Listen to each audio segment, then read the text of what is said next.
வணக்கம். இன்று நாம் பார்க்க போவது இயல் 9 மனிதம் என்ற பகுதியில் கவிதை பேழை தேம்பாவணி, அதாவது வீரமாமுனிவர் எழுதிய தேம்பாவணி என்ற கவிதை பேழையை பற்றி தான் பார்க்க போகிறோம். புத்தக பக்கமன் 212 உள்ள அந்த கவிதை வரிகளை பார்க்க போகிறோம். நம்ம பாடலை பார்ப்பதற்கு முன்பாக நூல்வெளி பற்றி பார்க்கலாம். நூல்வெளி பார்க்கலாமா?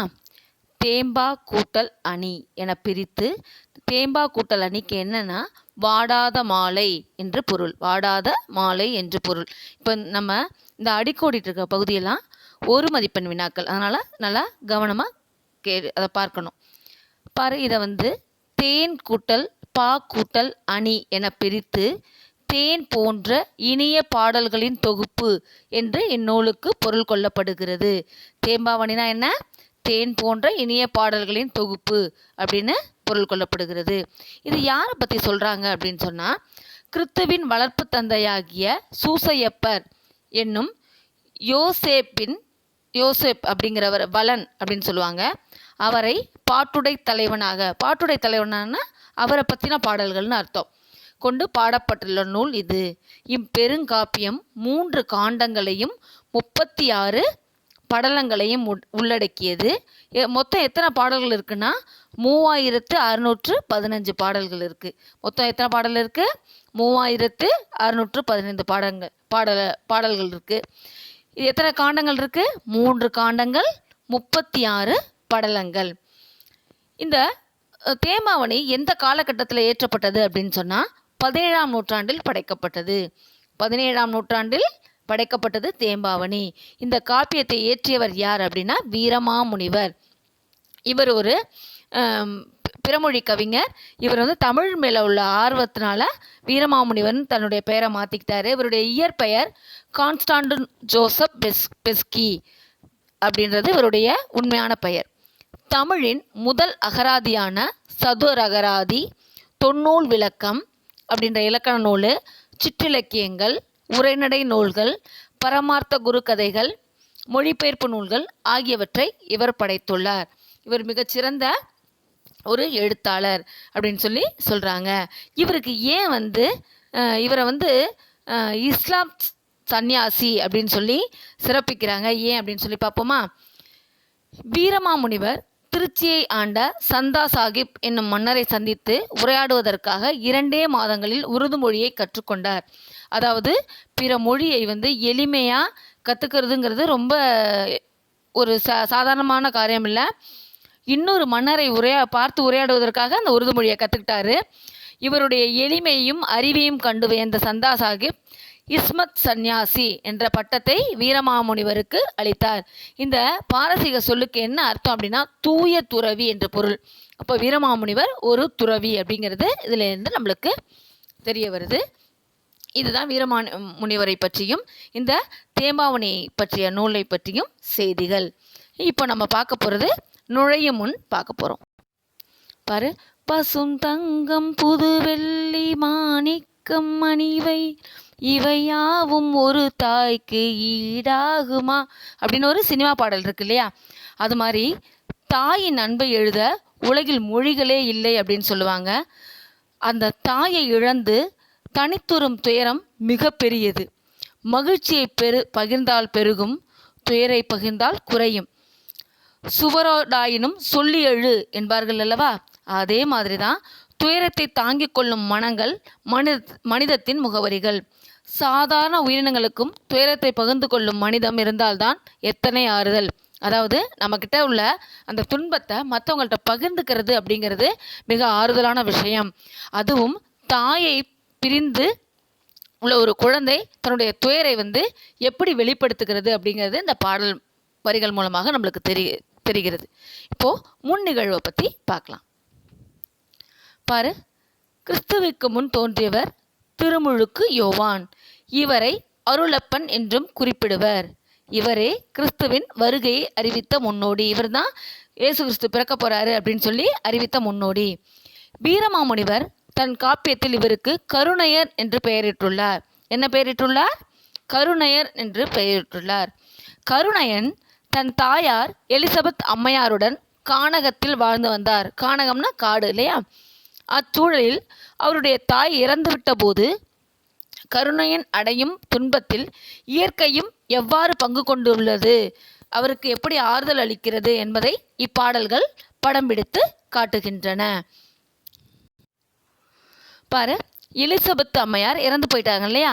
அவங்கள அடக்கம் செஞ்சுட்டு கருணையன் அடக்கம் செய்யும்போது கருணையன் எப்படி கண்ணீர் மல்க சொல்கிறாரு அப்படிங்கிறத இந்த பாடல் வரியில் சொல்கிறாங்க. முதல்ல பாடல் வரிகளை பார்க்கலாம், அப்போ அதுக்கப்புறம் அதனுடைய பொருளை பார்க்கலாம்.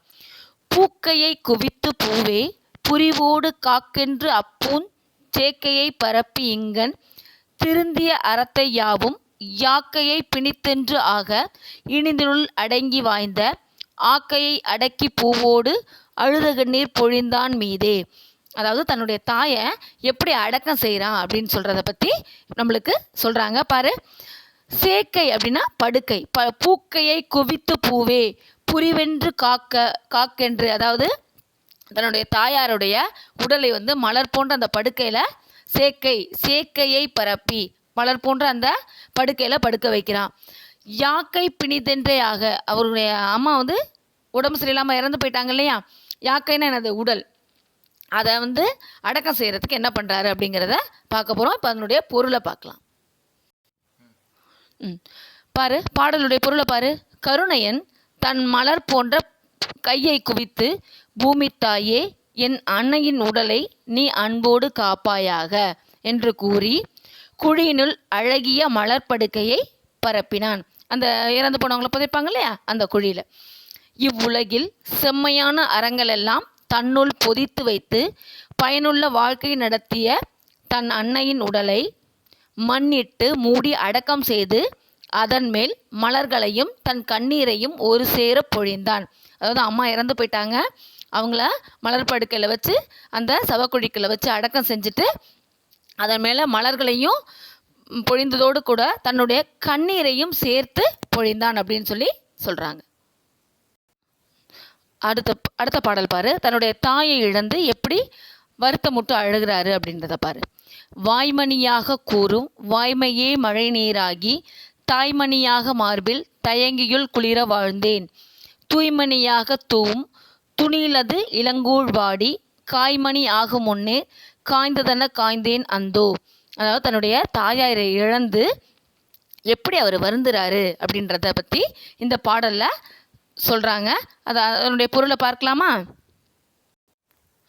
என் தாய் தன் வாயாலே மணி போல கூறும் உண்மையான சொற்களையே மழை நீராக உட்கொண்டு அத்தாயின் மார்பில் ஒரு மணிமாலையென அசைந்து அழகுற வாழ்ந்தேன். அதாவது நான் எங்கள் அம்மா சொல்லக்கூடிய அந்த வார்த்தைகளை தான் வேதமாக நினச்சி வாழ்ந்தேன். இப்போது என்னுடைய நிலைமை எப்படி இருக்குது அப்படின்னா, இளம்பயிர் நல்லா வளர்ந்து முதிர்ந்து நெல்மணிகளை காண்றதுக்கு முன்னாடி மழை துளி இல்லாமல் எப்படி வாடி போகுதோ அதே மாதிரி இப்போ நான் வளர்ந்து பெரியவன் ஆயிட்டேன். இந்த சூழ்நிலையில் நான் எங்கள் அம்மாவை இழந்து வாடுகிறேன் அப்படின்னு சொல்லி சொல்கிறாரு. அவர் தன்னுடைய தாயை இழந்து வாடுவதை எதற்கு ஓமைப்படுத்த சொல்கிறாரு? முதிர்ந்த நெல்மணிகள் மழை தண்ணீர் இல்லாமல் காஞ்சு போகும் இல்லையா, அது மாதிரி தானும் வளர்ந்த சூழ்நிலையில் தன்னுடைய தாயினுடைய அரவணைப்பும் அறிவுரையும் இல்லாமல் வாடி நிற்கிறேன் அப்படின்னு சொல்லி வருத்தத்தோடு சொல்கிறாரு. தாயை பிரிந்து எப்படி வாடுறாரு அப்படின்னு பாரு. விரிந்தன கொம்பில் கொய்த வீயன உளம் வாட எரிந்தன நுதி நச்சு அம்புண்டு இரும்புழை புண்போல் நோக பிரிந்தன புல்லின் காணில் பெரிதெழுது இறங்கி தேம்ப சரிந்தன அசும்பில் செல்லும் தடவியலா தனித்தேன் அந்தோ. அதாவது இவர் எப்படிலாம் தன்னுடைய தாயை இழந்து வாடுறாரு. கொம்பில் கொய்த வீயன உள்ளம் வாட. கொம்புனா கிளையில் இருக்கக்கூடிய அந்த பறிக்கப்பட்ட மலர் எப்படி வாடி போகுதோ அது மாதிரி எரிந்தன நுதி நஞ்சு அம்புண்டு இரும்புழை புண் போல் நோக. அதாவது தீயையும் நஞ்சையும் முனையில் தோய்த்த அம்புனால பட்டா எப்படி இருக்குமோ அது மாதிரி புண்பட்டு மனம் நோகுது. பிரிந்தன புல்லின் காணில் தன்னுடைய இணையை பிரிந்த அந்த பறவை எப்படி வருந்துமோ அது மாதிரியெல்லாம் வருந்துறேன் அப்படின்னு சொல்லி சொல்கிறாரு. இதனுடைய சொல்லும் பொருளும் பாருங்கள். கொம்புனா என்ன? கிளை. புழைனா துளை, கான்னா காடு, தேம்பன்னா வாட, நான் தேம்பி அழுகிறேன் அப்படிங்கிறதால வாடி அழுகிறேன். அசும்புனா நிலம் அப்படின்னு அர்த்தம். இதனுடைய பொருளை பார்க்கலாமா? பாரு, என் மனம் பறந்துபட்ட மரக்கிளையிலிருந்து பறிக்கப்பட்ட மலரை போல வாடுகிறது. ஏன்? என்னுடைய அம்மாவை இழந்து நான் வாடுறேன். தீயையும் நஞ்சையும் முனையில் கொண்ட அம்பினால் துளைக்கப்பட்டதால் உண்டான புண்ணின் வலியால் வருந்துவது போன்றது என் துயரம். அம்மாவை இழந்தது எப்படி இருக்கிறது? தீயையும் நஞ்சையும் முனையில் கொண்ட அம்பு துளைத்தா எப்படி இருக்கும்? அம்பு துளைத்தாலே வலிக்கும். அதில் நஞ்சும் தீயும் இருந்தால் இன்னும் ஒரு வேதனை தரும்னா அது மாதிரி இருக்குதான் தன்னுடைய அம்மாவை பிரிஞ்சது. துணையை பிரிந்த பறவையைப் போல நான் இக்காட்டில் அழுது இறங்கி வாடுகிறேன். அதாவது இணையை பிரிந்த அந்த பறவை என்ன பண்ணுவோம், தனியாக அழுது புலம்பும். அது மாதிரி எங்கள் அம்மாவை பிரிஞ்சு நான் வாடுறேன் அப்படின்னு சொல்கிறாரு. சரிந்த வழுக்கு நிலத்திலே தனியே விடப்பட்டு செல்லும் வழி தெரியாமல் தவிப்பவன் போல ஆனேன். காட்டுப்பாதையில் வழி தெரியாமல் தவிச்சு நிற்பானே, அது மாதிரி தன்னுடைய தாயை இழந்து இந்த கருணையன் தவித்து நிற்பதாக இந்த பாடல் வரிகளில் சொல்கிறாங்க. அடுத்த பாடல் பாரு. அம்மா இல்லாமல் தனக்கு எதெல்லாம் தெரியலை அப்படிங்கிறத இந்த பாடல் மூலம் சொல்கிறார் பாரு. உய்முறை அறியேன். உய்முறைனா வாழும் வழி இல்லாமல். ஏன்னா இது நாள் வரைக்கும் அம்மா தான் வழி நடத்திட்டு போயிருக்காங்க. அதனால் தனியாக எப்படி வாடுறதுன்னு தெரியல. ஊர்ந்த உணர்வினத்து உறுப்பும் இல்லா. ஊர்ந்துனா அவங்கள நினச்சி நம்மளுடைய எல்லா உறுப்புமே இல்லாத மாதிரி இருக்குது. மெய்முறை அறியேன். மெய்தான் விரும்பிய உணவு தேட செய்முறை அறியேன். என்னுடைய உடம்புக்கு என்ன செய்யுதுன்னு எனக்கு தெரியல. என்னுடைய உடம்புக்கு தேவையான உணவை எப்படி தேடுறதுன்றது எனக்கு தெரியல. காணில் செல்வழி அறியேன். காண என்ன சொன்னோம்? காடு சொன்னோம் இல்லையா? இந்த காணகத்தில் எந்த பக்கம் நல்ல வழி கெட்ட வழின்னு போகிற வழியை நான் அறியேன்.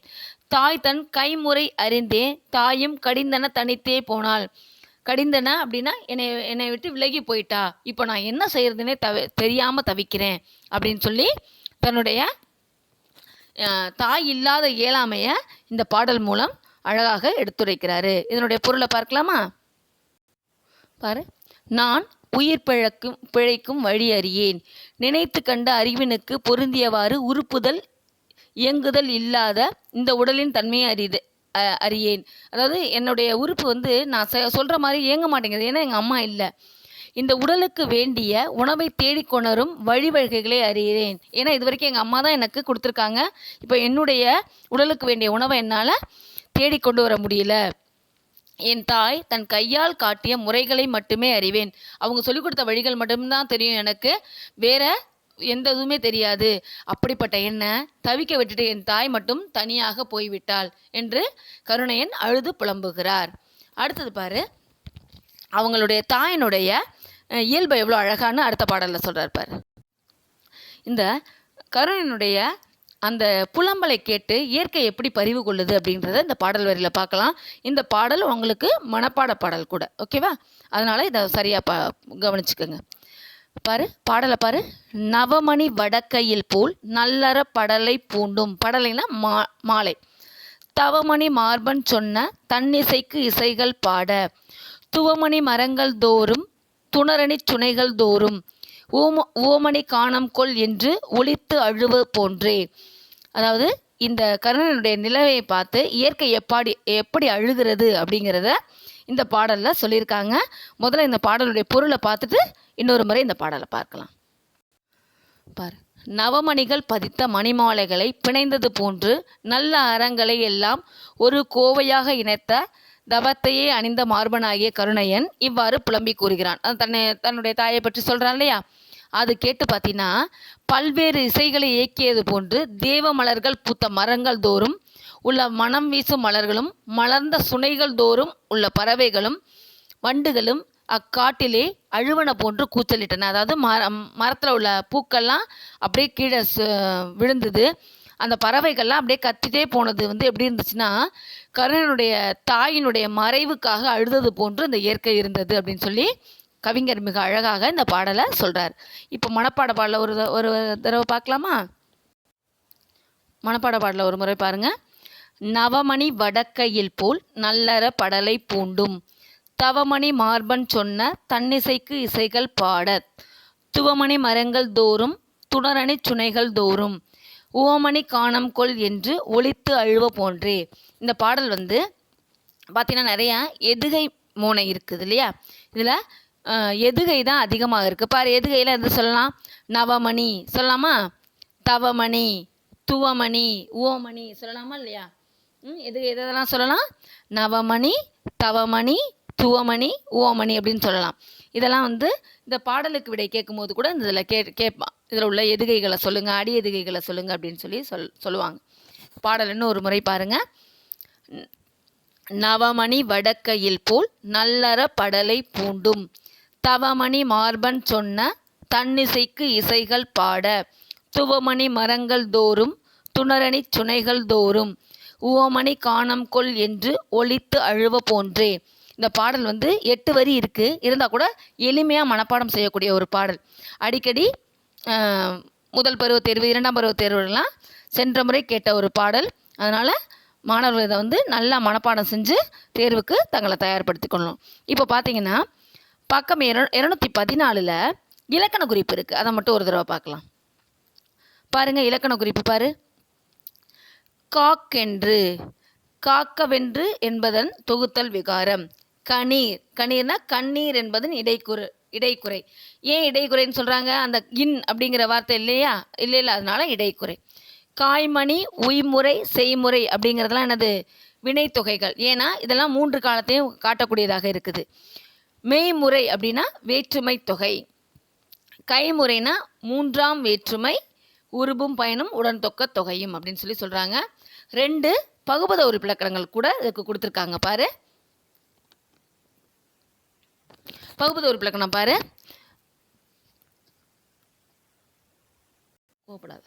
பகுபத உறுப்பிலக்கணம் பாரு. அரியேன், அரி கூட்டல் ஈ கூட்டல் ஆ கூட்டல் ஏன்.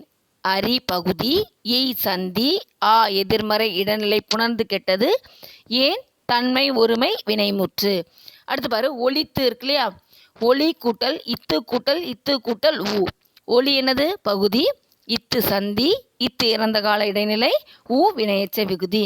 இந்த புத்தக பக்கத்தில் உள்ள புறவியனாக்களில் உள்ள அந்த பகுபத உறுப்பிலக்கணம் தான் தேர்வுக்கு கேட்கக்கூடியது. அந்த இலக்கண குறிப்பு தான் தேர்வுக்கு கேட்கக்கூடியது. அதனால் மாணவர்கள் இதெல்லாம் நல்லா பயிற்சி செஞ்சு தேர்வுக்கு தயார்படுத்திக்கணும். நன்றி.